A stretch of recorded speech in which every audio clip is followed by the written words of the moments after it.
Okay, so let's see if we are in our group. Hello, everybody. Hopefully we're live and we're streaming all over the place for you. It looks like it's picking it up on YouTube. Yay, it's picking it up on Facebook. Ooh, how exciting. Great, so as you guys are jumping on, go ahead and say hello. We're gonna get started in just a minute. If you guys are catching the replay, do me a favor, come back over or put in the comments. Let me know that you're catching the replay so we can come back and say hello to you as we're going through today. If you have any questions, any comments, throw them in the comment boxes. We'll definitely get to them. Today, my guest is Josie Marshall. Josie wrote a book called Pura Vida, which teaches people how to live every day as a vacation. Yeah. And especially here in the holiday times, I'm sure you guys are all feeling stress of the times. It's just going to really help us learn how to be present and really live each moment to the fullest. So thank you so much for joining us. Yes, thanks for having me. Yeah. So let's talk a little bit about, how you even came. Well, writing a book is like a big deal. Yeah. How did you come to even know you wanted to write a book? How did the idea of the book get inspired? Take me on that journey. Yeah. So I had been wanting to write a book for a while. It was one of those things, I'll put it in my book someday. I'll write it someday.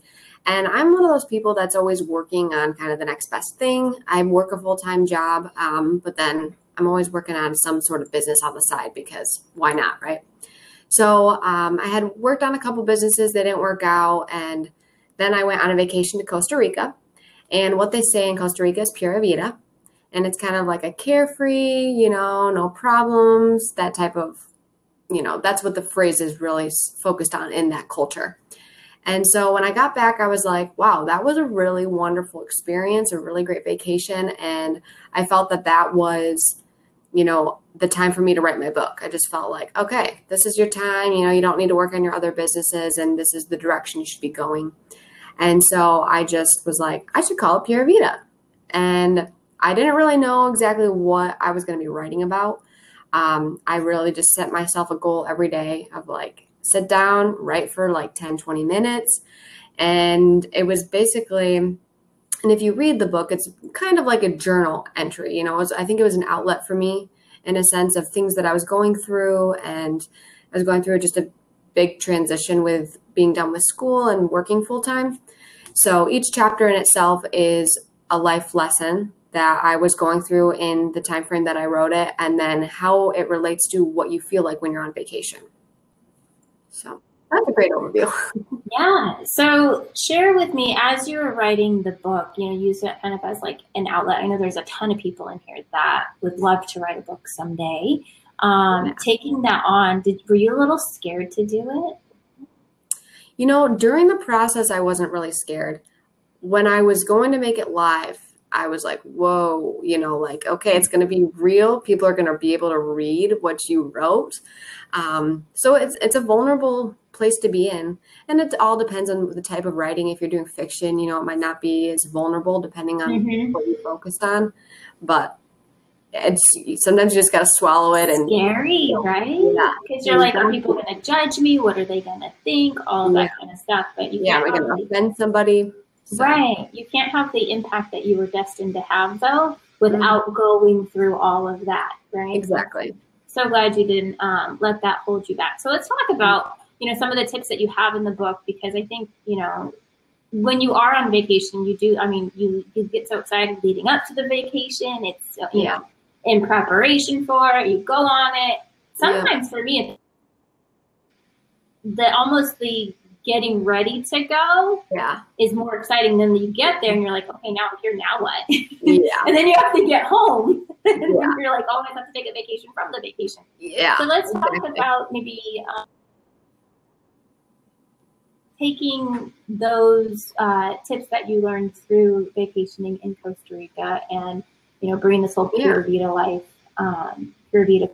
Okay. So like I mentioned, each chapter is its own thing, but one of the main focuses in the book, and I mentioned this week with my post, is just living in the moment. When we're at work, we're so, at least I am, and I think a lot of people struggle with this, of thinking what the next best thing is. Okay, today's Friday, great, I've got a party, And then we dread going back to work on Monday, or maybe you don't, depending on what your situation is.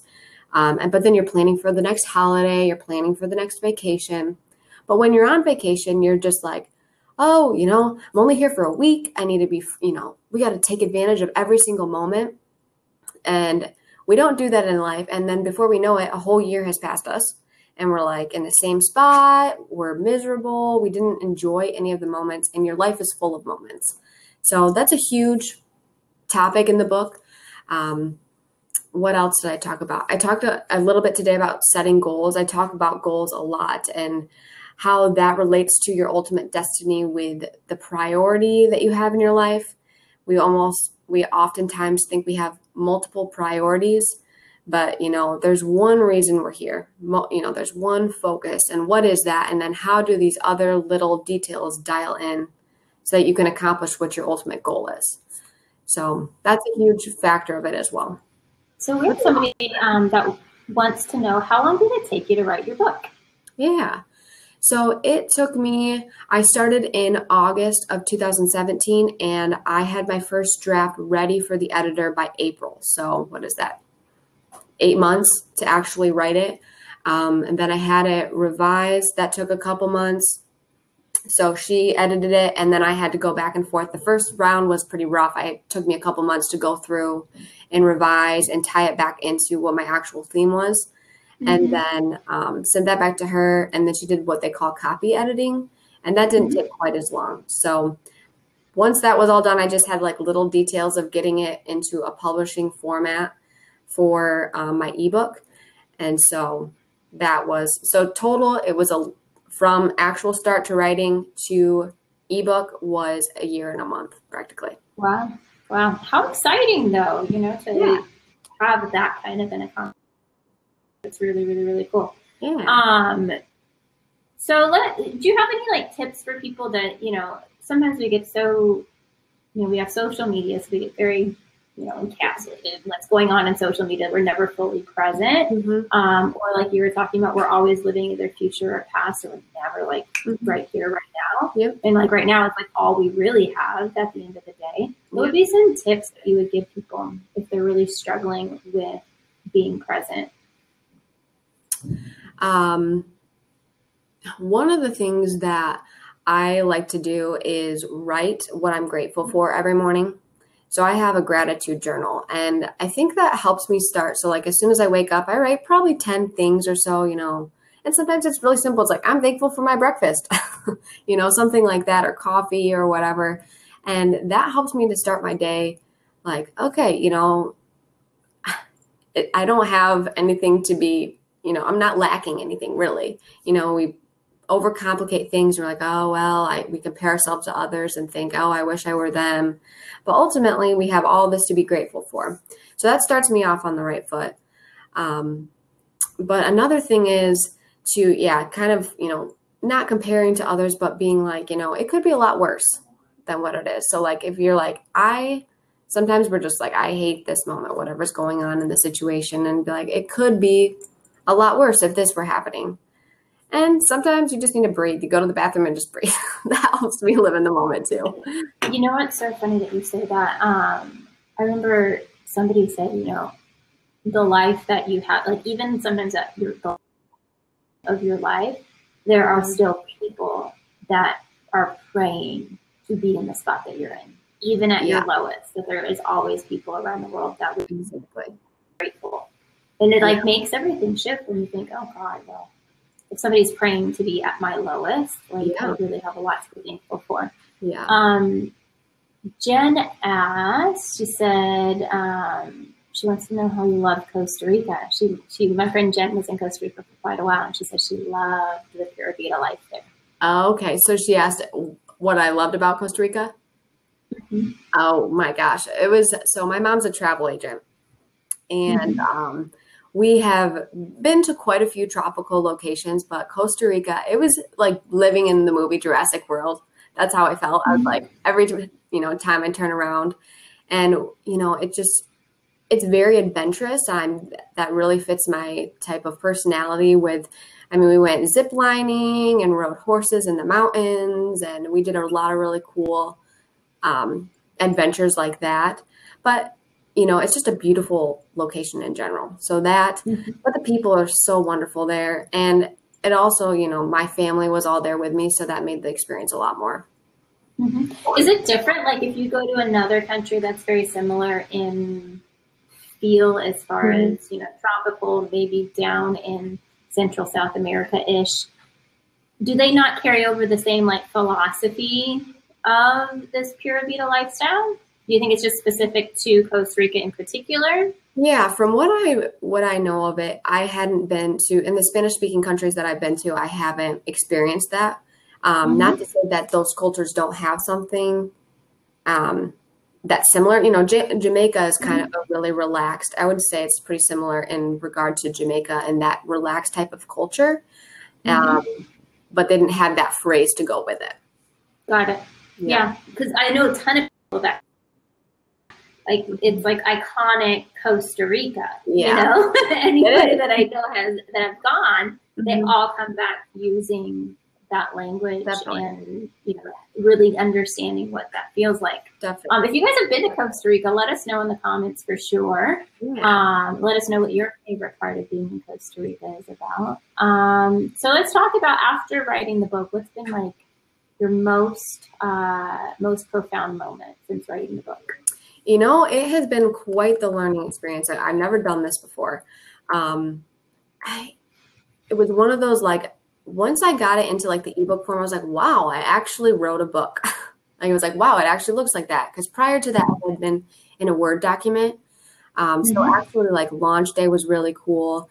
I had just gotten a lot of support on Facebook and stuff of all the people that were just really proud of me, which was cool. And I came into work and my office mate, she like decorated my desk and got me all these really cute like author gifts. So that was really cool. And then I've had a lot of people who, you know, have been like, oh, I don't really read ebooks, but I really want a hard copy. So hearing that and them supporting me that way has been really nice. So it's been cool to see the amount of people come out of the woodwork and be like, wow, like, I'm so happy for you. It's cool to see that support. Yeah, that's a big deal. That's a big deal. So what, from people that have read your book, what's like been their biggest takeaways, do you think, from after reading the book? You know, I need to do a better job of asking people who don't know me very well, because the people that know me very well, it's like me exactly just talking in my book. Like, they're like, this is exactly, they think it's really funny because they can just, you know, see me saying it. But I think that people have been getting a lot out of it. They like the tone of it and that it's really personable. So it's not, you know, there's a lot of self-help books out there that are really technical, and I am not that way. I'm not an engineer. My personality is not that way. So the personality and the personable feature of it is something that people have said. But again, those people know me very well. So yeah, I agree. Where do you want to travel to next? You know, I really want to go to Hawaii. My parents just went there this year. So I want to go there. But yeah, my goal is always to travel to somewhere new every year. So this year I didn't do anything crazy. I went to New York, and I also went to the Upper Peninsula. I hadn't been there yet. So very cool. Let's see if you guys have comments, go ahead and comments or questions, throw them into the comment box so we can answer them. Anything, maybe not really ask us anything. Maybe we'll answer it. Yeah. Let's talk about building, because I know your whole book is really about building a life that you don't need a vacation from. Even though we all love vacations, we're not saying don't take vacations. We're not saying not to take them, but we're about creating a life that we don't want to escape from. I know whenever people ask me a lot of times, you know, as far as like social media, when should be the best time that I, you know, post on Facebook or blah, blah, blah. And the one, I don't really have very many parameters. I think it's more about your energy behind what you do. Then it really depends on like times of days and that kind of thing. But the one thing that I notice is I'm like, you know, I tend to not do anything on Facebook over the weekends, because what I've noticed is that Facebook is a really great way that we escape our life and escape really dealing with our own emotions and things. It's like our best way to procrastinate, you know, and they say procrastination is tied to stress and us wanting to avoid the things in our life. So like we'll pick up the phone, we just start scrolling through it. So like anytime you go to your phone to scroll through Facebook, take an internal check of like, why am I like scrolling through my phone right now? Am I trying to avoid a certain emotion? Am I trying to avoid something in my life? So I'd rather scroll through Facebook. I do it all the time. And I'll even notice like, I'm scrolling through it now because my kids are crying, or I'm scrolling through it now because my whatever is going on and I don't want to deal with it. So it's so much easier to like not deal with it and be over on Facebook. So I noticed like the weekends, people don't want to like escape their lives because they have stuff going on. Yeah. But during the week is like Facebook's popping because people have like things that they want to escape from. Yeah. What would be some of your tips for building a life that you don't need to escape from? Oh, that's a really good question. One thing that's really important, I think, is spending time with the ones you love.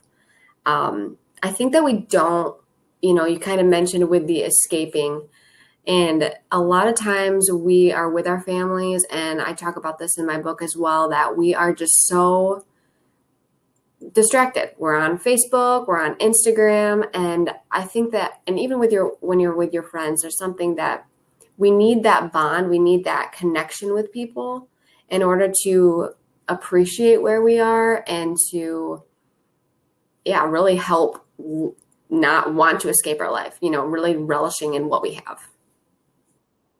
Hey, Monique, thanks for dropping in and saying hello. We're talking with Josie Marshall today. She wrote the book called Pura Vida, which is all about living everyday life as a vacation, creating a life that you don't have to escape from, and a life that you don't need the vacation. So that's kind of what we're talking about. If you guys have questions, go ahead and throw them in the comments. Do you have any goals for 2019? Because I've been thinking about this as we're starting to round out the year, looking at 2019, and in particular for me, social media does weigh very heavily on myself. So just setting up parameters around that. Also parameters of what I want certain relationships to look like in 2019. Do you have any goals going into 2019 around those kind of things?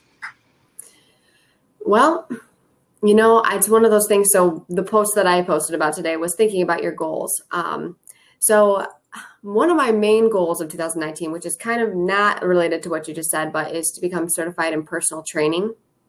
So with that, there are things, that I'm coaching people. I think it's going to be a process of me learning how to coach other people, but also in that regard, you can't be a hypocrite. So if you're coaching people, right, you have to be able to live that way yourself.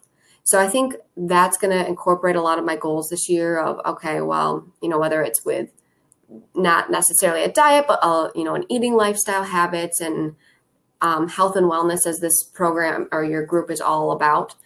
So that's one of my major goals. In regards to social media and such, it's hard to put parameters on that sometimes because, we use it to escape life. And I think I should maybe utilize it more so for business and marketing type of aspects and wellness. So part of this group, those types of things, rather than just scrolling on Facebook and, oh my gosh, she's pregnant, Tough balance, especially if you're building businesses on Facebook. And it's, how do I use Facebook for connection? It's brilliant because you can connect with people around the world. You can build relationships with people you never get a chance to actually build a relationship with. So it's super cool. But it also needs some balance because it does become all are like heavy effects to that for sure. I was gonna, you had posted this video the other day about asking for help. Yes. And I was like watching it and I was like, oh yeah, you're like, if you're passive aggressive and you're just like, I wish I had more help, and like that, and like, but you don't ask for it. And then that's like, I'm telling you, that's like how many of us have that internal monologue going on, so we have this internal monologue, but we really don't do anything to like solve the issue. Yeah, it's true. It's a busy time of year and we're all just like, well, I have this and this, and we always are like, we're so busy. I'm so busy. Da, da, da, da. Okay, well, just ask for help. Somebody will help you. Right. It's so, I think of myself and I'm like, if I were just to ask for it, like at least I'm giving myself the opportunity for people to say yes. Yes. It's like you don't even give somebody the opportunity to say yes if you don't ask for it. Exactly. Yeah, but I so saw myself in that video. It's like, Oh, good. That is 100% me, 100% me. So I really appreciate that video. If you guys didn't see the video, it was posted yesterday, so you can go back through the group and take a look at it. So if somebody wants to go out there and like purchase the book so they can read through it, y'all, before we go into purchasing, you can find it on Amazon. We're going to come back to that. Let's talk about this. Let's talk about this, because at the beginning of the week, you talked about busyness. Yes. Busyness and how everybody is busy. And I remember reading this and really had a chance to reflect upon, we often go around our lives and think that us being like busy is like a badge of honor, and like it somehow gives me value and worth. The busier I am and I show up in relationships like that, that now I'm important and I have value and I have worth, right? And like how many times do people ask you how you're doing? And like the first thing out of your mouth is like, oh my God, I'm so busy. Yeah. So let's chat about that. Okay. Y'all are going to walk with me through my house too, because I got a 3-year-old that's yelling at me. So we're going to go check out as Josie shares on busyness. All right. So yeah, busyness is something that I am not perfect at. I have not mastered this skill. It's something, a lot of what I write about is something that I'm struggling with and that I need to better myself in.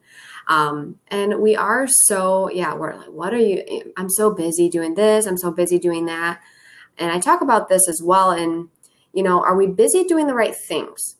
It's, is it good enough to be busy and being participating in everything that everybody and their brother does? We don't necessarily need to participate in everything.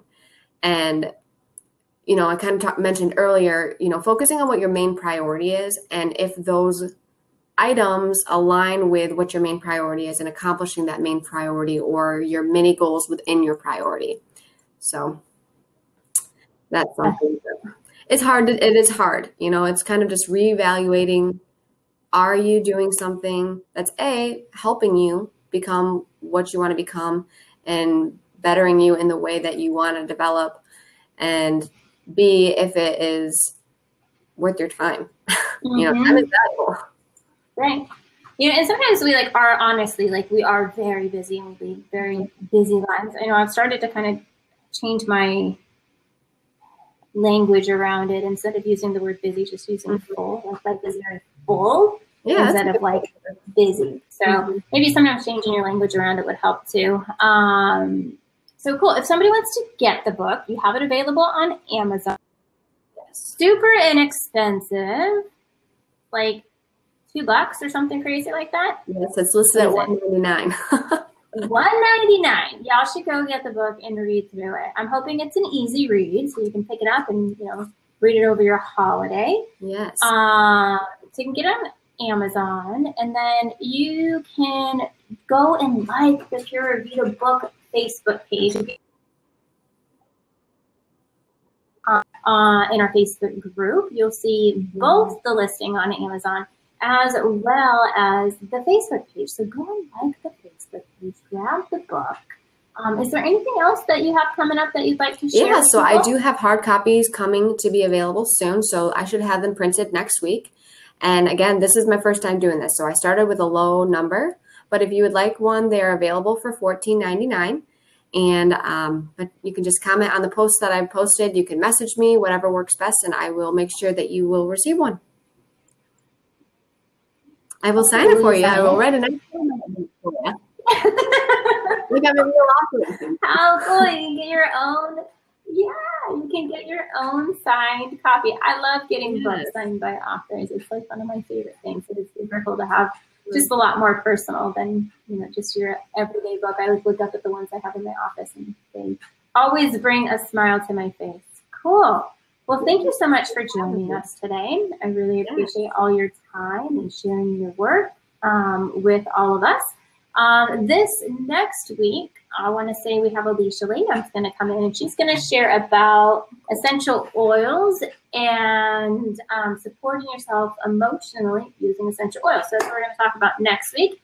Then I believe the following week, we may or may not take a break for Christmas, and then we are going to close the year out with a mermaid movement takeover, which should be a lot of fun. So if you guys haven't had a chance to learn about the mermaid movement, they're doing some really cool things on Facebook. It's led by my friend Kristen, and they're going to come over and do a whole week for us. So with that, thank you guys so much for joining us, and we'll be back next week for some more really great stuff. Thanks. So thanks. Bye. Bye.